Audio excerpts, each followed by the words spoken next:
Hello good morning. आज हम देखेंगे algebraic expression. What is algebraic expression. इसको देखने से पहले हम जानेंगे कि एक्सप्रेशन है क्या चीज़। जैसे हमने लिखा यहाँ x + 7 = 10। ये क्या है? एक इक्वेशन है। क्या है? एक इक्वेशन है। एक इक्वेशन है। इक्वेशन है। इसी का बात अगर हम करें, इसको सिर्फ लें, इस x + 7, ये क्या है? एक एक्सप्रेशन है। क्या है? एक एक्सप्रेशन। ये एक एक्सप्रेशन है। इसी पे हम बात करेंगे कि एक्सप्रेशन इसको कहेंगे x + 7। अगर x + 7 = 10 है तो उसको हम क्या बोलेंगे? इक्वेशन। इसी में हम देखेंगे कि 5xy + 4x + 6। इसमें हम देखेंगे वेरिएबल क्या है, कांस्टेंट क्या है, टर्म्स क्या है, फैक्टर क्या है। उसके बाद देखेंगे कोफिशिएंट क्या है। वेरिएबल क्या है? हमने देखा है कि इस ऑपरेशन को अगर हम करेंगे तो इसमें क्या होगा, कुछ नंबर्स होगा और कुछ अल्फ़ाबेट्स होगा, जैसे एक्स वाई एक्स है ना। तो जो एक्स है, देखो यहाँ भी एक्स है, यहाँ भी एक्स है, तो क्या हुआ? वेरिएबल है एक्स वाई। ये क्या है? वेरिएबल है। कांस्टेंट जिसको कहेंगे जिसका मान नहीं बदलेगा। जैसे हम देखेंगे यहाँ क्या है? एक्स है। एक्स का मान कुछ भी हो सकता है। जैसे हम 5 लिए तो 5 से क्या हो जाएगा? मल्टीप्लाई हो जाए। या वाई का मान 2 लिए तो इससे क्या हो जाएगा? मल्टीप्लाई हो जाएगा। तो जो कांस्टेंट है, जैसे 6 है, 6 का मान अगर हम बदलेंगे तो उसको पूरा चेंज करना पड़ेगा। तो ये क्या हो गया? या कांस्टेंट हो गया। अब आता है टर्म्स। इसमें देखेंगे इसमें कितने टर्म्स हैं। जैसे 5xy एक टर्म, 4x एक टर्म और 6x टर्म। तो क्या हुआ? 5 टर्म क्या है? 5xy 4x और 6 क्या है? 3 टर्म्स है। अब आता है फैक्टर।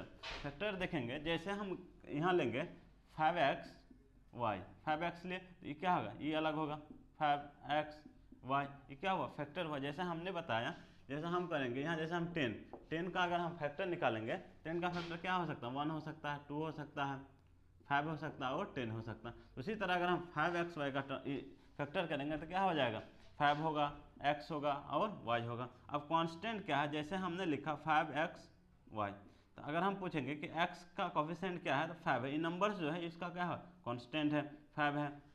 उसके बाद जैसे हम 3x लिए तो x का कांस्टेंट क्या होगा? कोफिशिएंट क्या होगा? 3 होगा। होगा कि नहीं? अब हम देखेंगे टर्म्स। टर्म्स कितने प्रकार के होते हैं? 2 प्रकार के, लाइक टर्म और अनलाइक टर्म। लाइक टर्म किसे कहेंगे?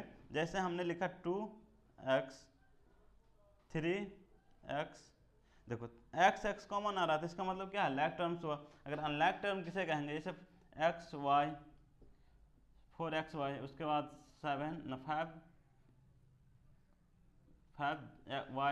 क्या है? दोनों टर्म अलग अलग है ना। यहाँ z है, यहाँ y है। तो ये अनलाइक ऑफ अलजेब्रिक एक्सप्रेशन। यानी अलजेब्रिक एक्सप्रेशन कितने प्रकार का? पहला आता मोनोनोमियल एक्सप्रेशन। मोनोनोमियल की बात करें तो इसमें 1 टर्म्स होगा। कितने टर्म्स होगा? 1 टर्म्स। क्या होगा? 1 टर्म्स।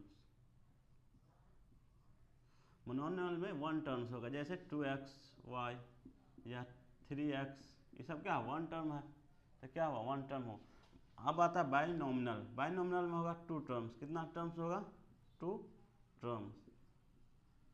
जैसे 2x, लेकिन इसमें अनलाइक होगा, लाइक नहीं होगा। क्या होगा? अनलाइक टर्म्स होगा। जैसे 2xy + 4z, ये क्या होगा? अनलाइक हुआ। अब समझ में आ गया कि ट्रिनोमिनल क्या है। इसमें 3 टर्म्स होगा। कितने टर्म्स होगा? 3 टर्म्स। 3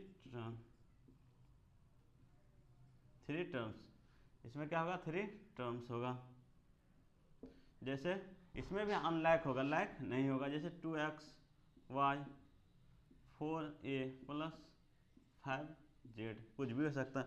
आता कोडिनोमिनल, जिसमें क्या आता? 4 टर्म्स होता है। 4 टर्म्स। जैसे लिखे a² + b² + c² + 2xyz, कुछ भी हो सकता है।